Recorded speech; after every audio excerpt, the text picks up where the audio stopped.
ਮੇਰੀ ਮਾਲਕਣ ਤੀਰਥ ਯਾਤਰਾ ਤੇ ਗਈ ਤਾਂ ਆਪਣੀ 15 ਸਾਲ ਦੀ ਬੇਟੀ ਨੂੰ ਮੇਰੇ ਕੋਲ ਛੱਡ ਗਈ। ਮੈਂ ਵੀ ਭੱਜ-ਭੱਜ ਕੇ ਉਸਦੇ ਸਾਰੇ ਕੰਮ ਕਰਦਾ ਤੇ ਰਾਤ ਹੁੰਦੀ ਤਾਂ ਉਸਨੂੰ ਆਪਣੇ ਕੋਲ ਸੁਲਾ ਲੈਂਦਾ, ਕਿਉਂਕਿ ਮਾਲਕਣ ਨੇ ਮੈਨੂੰ ਸਖਤ ਹਿਦਾਇਤ ਦਿੱਤੀ ਸੀ ਕਿ ਤੂੰ ਮੇਰੀ ਬੇਟੀ ਦੇ ਕੋਲ ਹੀ ਸੌਣਾ ਹੈ। ਉਹ ਮੈਨੂੰ ਕਹਿੰਦੀ ਕਿ ਰਾਜੇਸ਼, ਮੇਰਾ ਘਰ ਤੇ ਮੈਂ ਹੁਣ ਤੇਰੇ ਹਵਾਲੇ ਆ। ਮਾਲਕਣ ਨੇ ਵੀ ਮੈਨੂੰ ਇਜਾਜ਼ਤ ਦੇ ਰੱਖੀ ਸੀ। ਇੱਕ ਰਾਤ ਮੈਨੂੰ ਅਜੀਬ ਜਿਹਾ ਮਹਿਸੂਸ ਹੋਇਆ। ਜਦ ਮੈਂ ਉੱਠ ਕੇ ਦੇਖਿਆ ਤਾਂ ਮੇਰੇ ਹੋਸ਼ ਉੱਡ ਗਏ।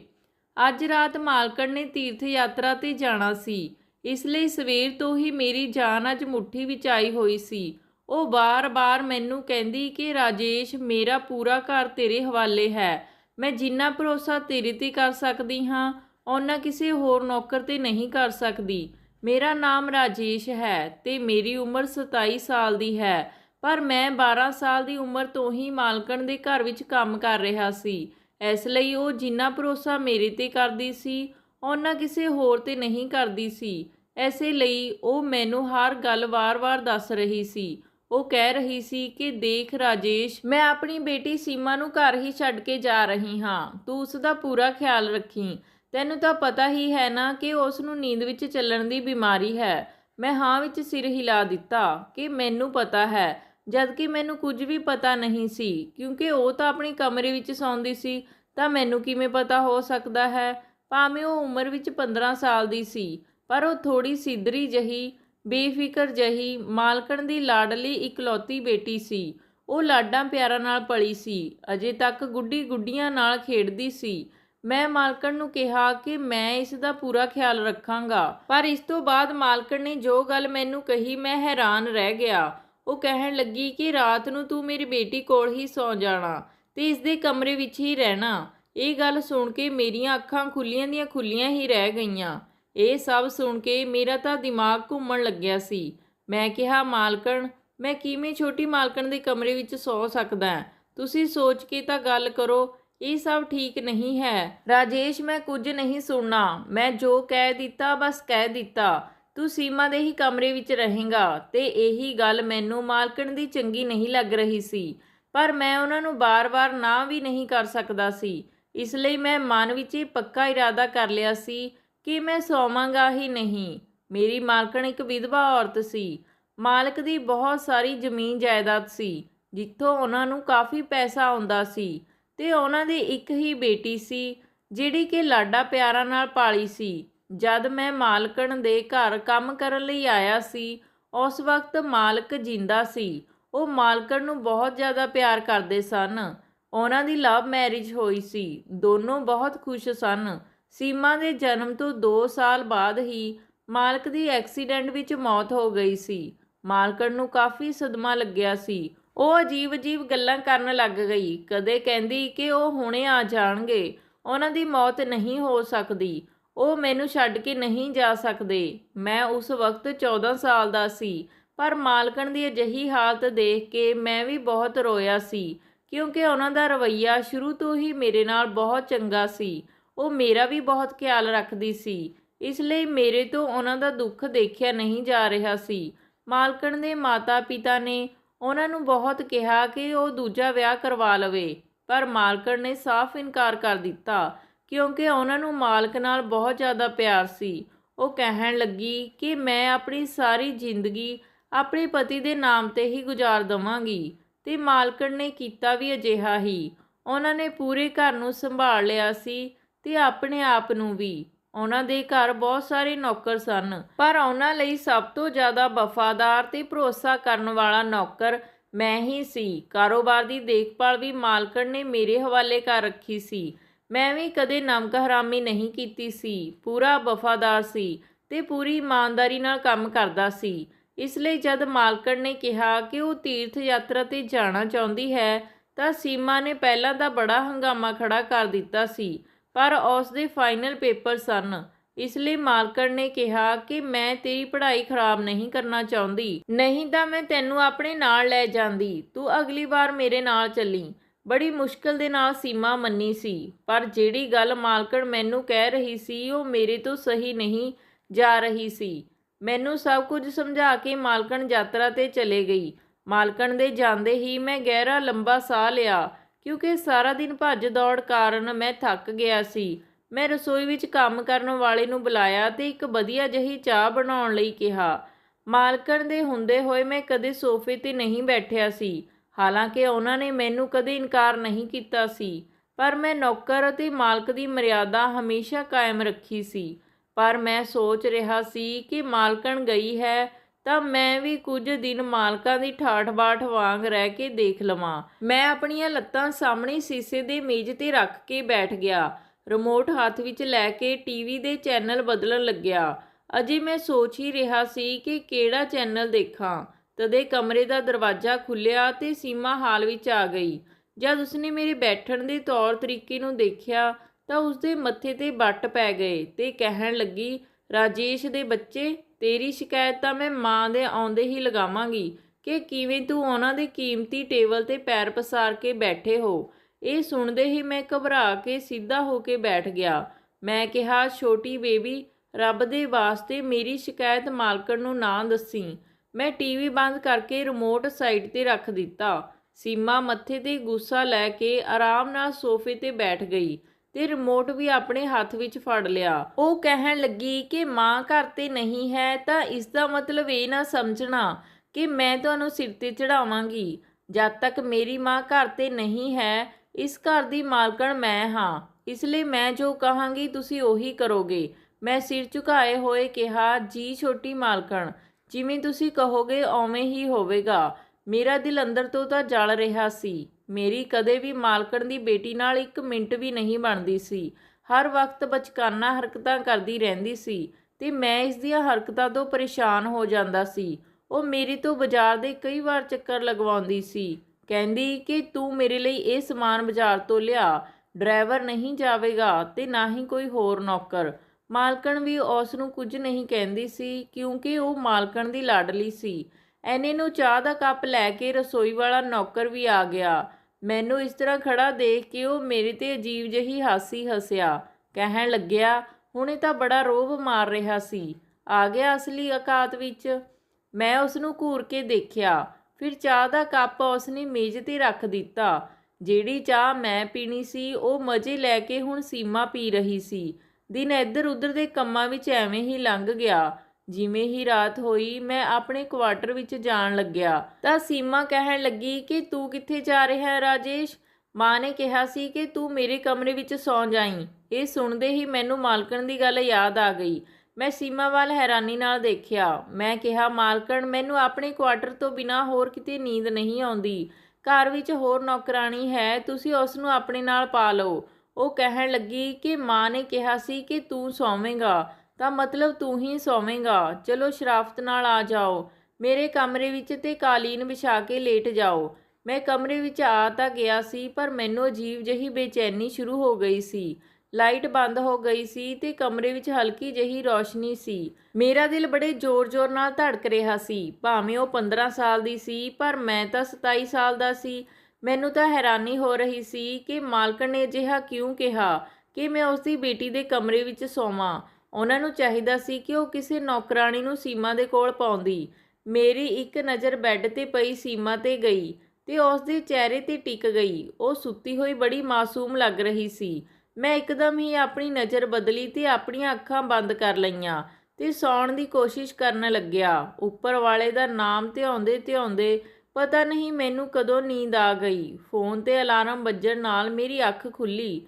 ਮੈਂ ਇੱਕਦਮ ਉੱਠ ਕੇ ਬੈਠ ਗਿਆ। ਦੇਖਿਆ ਕਿ ਸੀਮਾ ਨੀਂਦ ਵਿੱਚ ਹੀ ਅਲਾਰਮ ਬੰਦ ਕਰਨ ਦੀ ਕੋਸ਼ਿਸ਼ ਕਰ ਰਹੀ ਸੀ। ਮੈਂ ਸਾਹਮਣੇ ਲੱਗੀ ਹੋਈ ਘੜੀ ਵੱਲ ਦੇਖਿਆ ਤਾਂ 7 ਵੱਜ ਰਹੇ ਸਨ। ਮੈਂ ਜਲਦੀ ਨਾਲ ਉੱਠ ਕੇ ਕਮਰੇ ਵਿੱਚੋਂ ਬਾਹਰ ਨਿਕਲ ਗਿਆ।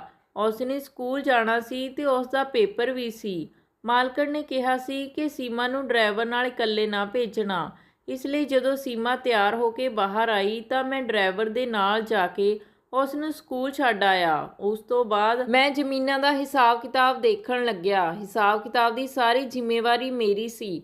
ਮੈਂ ਹਿਸਾਬ ਕਿਤਾਬ ਵਿੱਚ ਅਜਿਹਾ ਉਲਝਿਆ ਕਿ ਮੈਨੂੰ ਯਾਦ ਹੀ ਨਹੀਂ ਰਿਹਾ ਕਿ ਸੀਮਾ ਨੂੰ ਸਕੂਲ ਤੋਂ ਵਾਪਸ ਲੈਣ ਵੀ ਜਾਣਾ ਹੈ। ਜਦ ਤੱਕ ਮੈਂ ਨਾ ਜਾਂਦਾ ਡਰਾਈਵਰ ਵੀ ਸੀਮਾ ਨੂੰ ਲੈਣ ਨਹੀਂ ਜਾਂਦਾ ਸੀ ਤੇ ਇਹ ਮਾਲਕਣ ਦਾ ਹੁਕਮ ਸੀ। ਮੈਂ ਆਪਣੇ ਕੰਮ ਵਿੱਚ ਅਜਿਹਾ ਲੱਗਿਆ ਕਿ ਮੇਰੇ ਦਿਮਾਗ ਵਿੱਚੋਂ ਇਹ ਗੱਲ ਨਿਕਲ ਹੀ ਗਈ। ਸੀਮਾ ਨੂੰ 12 ਵਜੇ ਛੁੱਟੀ ਹੋਣੀ ਸੀ ਤੇ ਮੈਨੂੰ 1 ਵੱਜ ਗਿਆ ਸੀ। ਜਦ ਫੋਨ ਤੇ ਬੈਲ ਵੱਜੀ, ਜਦ ਮੈਂ ਦੇਖਿਆ ਤਾਂ ਮਾਲਕਣ ਦਾ ਫੋਨ ਸੀ। ਮੈਂ ਜਲਦੀ ਨਾਲ ਫੋਨ ਚੁੱਕਿਆ ਤਾਂ ਮਾਲਕਣ ਮੇਰੇ ਤੇ ਭੜਕ ਉੱਠੀ ਕਿ ਮੈਨੂੰ ਸੀਮਾ ਦਾ ਫੋਨ ਆਇਆ ਸੀ, ਉਹ ਅਜੇ ਸਕੂਲ ਵਿੱਚ ਹੀ ਹੈ, ਤੂੰ ਉਸ ਨੂੰ ਲੈਣ ਕਿਉਂ ਨਹੀਂ ਗਿਆ। ਇਹ ਸੁਣ ਕੇ ਮੇਰਾ ਦਿਮਾਗ ਘੁੰਮ ਗਿਆ, ਮੈਂ ਤਾਂ ਬਿਲਕੁਲ ਭੁੱਲ ਹੀ ਗਿਆ ਸੀ। ਮੈਂ ਕਿਹਾ, ਮਾਲਕਣ, ਮੈਂ ਜ਼ਮੀਨ ਦੇ ਹਿਸਾਬ ਕਿਤਾਬ ਕਰਨ ਲੱਗਿਆ ਹੋਇਆ ਸੀ, ਇਸ ਲਈ ਮੈਨੂੰ ਯਾਦ ਹੀ ਨਹੀਂ ਰਿਹਾ। ਤਾਂ ਉਸ ਨੇ ਕਿਹਾ ਕਿ ਜਲਦੀ ਨਾਲ ਜਾ ਤੇ ਉਸ ਨੂੰ ਲੈ ਕੇ ਆ। ਮੈਂ ਜਲਦੀ ਨਾਲ ਸਾਰੇ ਖਾਤੇ ਬੰਦ ਕੀਤੇ ਤੇ ਬਾਹਰ ਨਿਕਲ ਕੇ ਡਰਾਈਵਰ ਨੂੰ ਗੁੱਸੇ ਵਾਲੀਆਂ ਨਜ਼ਰਾਂ ਨਾਲ ਦੇਖਿਆ ਤੇ ਕਿਹਾ, ਤੂੰ ਮੈਨੂੰ ਦੱਸ ਨਹੀਂ ਸਕਦਾ ਸੀ ਕਿ ਛੋਟੀ ਮਾਲਕਣ ਦੀ ਛੁੱਟੀ ਹੋ ਗਈ ਹੈ। ਉਹ ਕਹਿਣ ਲੱਗਿਆ, ਮੈਂ ਕਿਉਂ ਦੱਸਾਂ, ਮਾਲਕਣ ਤਾਂ ਤੈਨੂੰ ਸਾਰੇ ਨੌਕਰਾਂ ਦਾ ਸਰਦਾਰ ਬਣਾ ਕੇ ਗਈ ਹੈ, ਇਸੇ ਕਰਕੇ ਇਹਨਾਂ ਗੱਲਾਂ ਦਾ ਧਿਆਨ ਤੂੰ ਹੀ ਰੱਖ। ਡਰਾਈਵਰ ਦੀਆਂ ਇਹਨਾਂ ਗੱਲਾਂ ਨੇ ਮੈਨੂੰ ਗੁੱਸਾ ਚੜਾ ਦਿੱਤਾ ਸੀ। ਮਾਲਕਣ ਕੀ ਗਈ ਸੀ, ਸਾਰੇ ਨੌਕਰ ਸਿਰ ਤੇ ਚੜ ਗਏ ਸੀ। ਮਾਲਕਣ ਦੇ ਸਾਹਮਣੇ ਤਾਂ ਸਾਰੇ ਸਿਰ ਝੁਕਾ ਕੇ ਫਿਰਦੇ ਸੀ।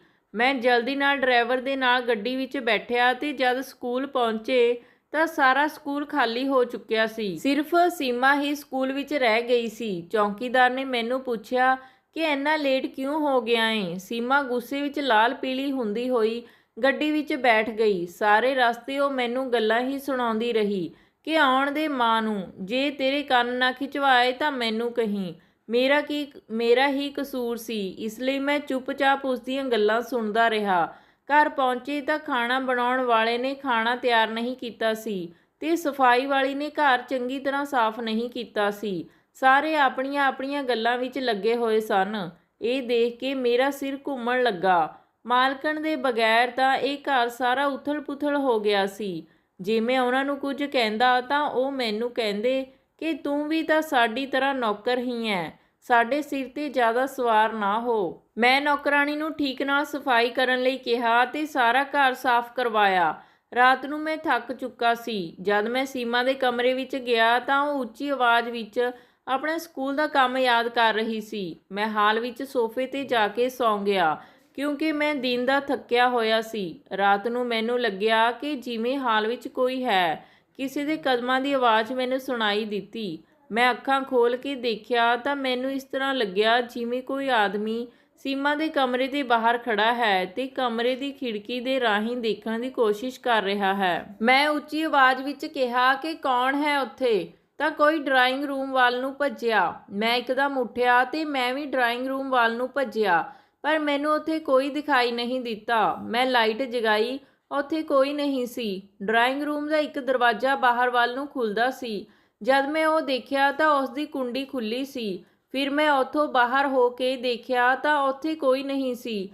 ਚਾਰੇ ਪਾਸੇ ਸन्नाटा ਛਾਇਆ ਹੋਇਆ ਸੀ। ਫਿਰ ਮੈਂ ਡਰਾਇੰਗ ਰੂਮ ਦਾ ਦਰਵਾਜ਼ਾ ਅੰਦਰ ਤੋਂ ਬੰਦ ਕਰ ਲਿਆ ਤੇ ਹਾਲ ਵਿੱਚ ਆ ਕੇ ਸੋਫੇ ਤੇ ਪੈ ਗਿਆ। ਮੈਂ ਸੋਚਣ ਲੱਗਿਆ ਕਿ ਇਹ ਆਦਮੀ ਕੌਣ ਸੀ ਤੇ ਇੱਥੇ ਇਸ ਵਕਤ ਕੀ ਕਰ ਰਿਹਾ ਸੀ। ਪਤਾ ਨਹੀਂ ਮੈਨੂੰ ਕੀ ਸੁੱਝਿਆ। ਮੈਂ ਉੱਠ ਕੇ ਸੀਮਾ ਦੇ ਕਮਰੇ ਵਿੱਚ ਚਲੇ ਗਿਆ ਤੇ ਕਾਲੀਨ ਤੇ ਜਾ ਕੇ ਲੇਟ ਗਿਆ। ਰਾਤ ਨੂੰ ਜਿਵੇਂ ਹੀ ਕੁੱਤੇ ਦੇ ਭੌਂਕਣ ਦੀ ਆਵਾਜ਼ ਸੁਣਾਈ ਦਿੱਤੀ ਤਾਂ ਸ਼ਾਇਦ ਸੀਮਾ ਨੀਂਦ ਵਿੱਚ ਡਰ ਗਈ ਸੀ। ਉਹ ਨੀਂਦ ਵਿੱਚ ਹੀ ਕਹਿਣ ਲੱਗੀ ਕਿ ਮਾਂ, ਮੈਨੂੰ ਡਰ ਲੱਗ ਰਿਹਾ ਹੈ, ਇਹ ਕੁੱਤੇ ਮੈਨੂੰ ਖਾ ਜਾਣਗੇ। ਮਾਂ, ਮੇਰਾ ਹੱਥ ਫੜ ਲੈ। ਉਹ ਬੈੱਡ ਤੇ ਆਪਣਾ ਹੱਥ ਮਾਰ ਰਹੀ ਸੀ। ਸ਼ਾਇਦ ਉਹ ਨੀਂਦ ਵਿੱਚ ਮਾਲਕਣ ਨੂੰ ਲੱਭ ਰਹੀ ਸੀ। ਮੈਨੂੰ ਸਮਝ ਨਹੀਂ ਆ ਰਿਹਾ ਸੀ ਕਿ ਮੈਂ ਕੀ ਕਰਾਂ।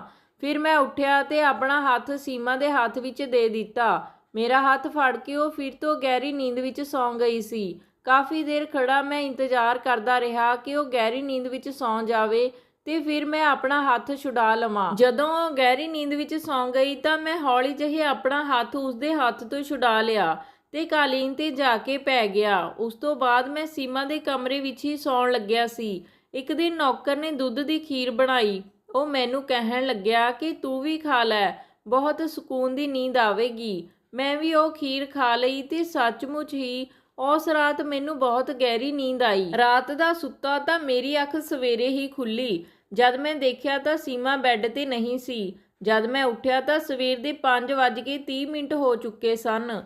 ਇਸ ਵਕਤ ਤਾਂ ਸੀਮਾ ਨਹੀਂ ਉੱਠਦੀ ਸੀ। ਵੈਸੇ ਵੀ ਅੱਜ ਐਤਵਾਰ ਸੀ, ਛੁੱਟੀ ਸੀ। ਛੁੱਟੀ ਵਾਲੇ ਦਿਨ ਤਾਂ ਉਹ ਵੈਸੇ ਹੀ ਲੇਟ ਉੱਠਦੀ ਸੀ। ਮੈਂ ਜਲਦੀ ਨਾਲ ਉੱਠ ਕੇ ਬਾਹਰ ਆਇਆ ਤੇ ਸਾਰੇ ਘਰ ਵਿੱਚ ਦੇਖਿਆ, ਪਰ ਮੈਨੂੰ ਸੀਮਾ ਕਿਤੇ ਵੀ ਦਿਖਾਈ ਨਹੀਂ ਦਿੱਤੀ।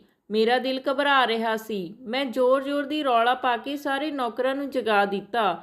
ਸਾਰੇ ਨੌਕਰ ਵੀ ਘਰ ਵਿੱਚ ਉਸ ਨੂੰ ਲੱਭਣ ਲੱਗੇ, ਪਰ ਉਹ ਘਰ ਵਿੱਚ ਕਿਤੇ ਵੀ ਨਜ਼ਰ ਨਹੀਂ ਆ ਰਹੀ ਸੀ।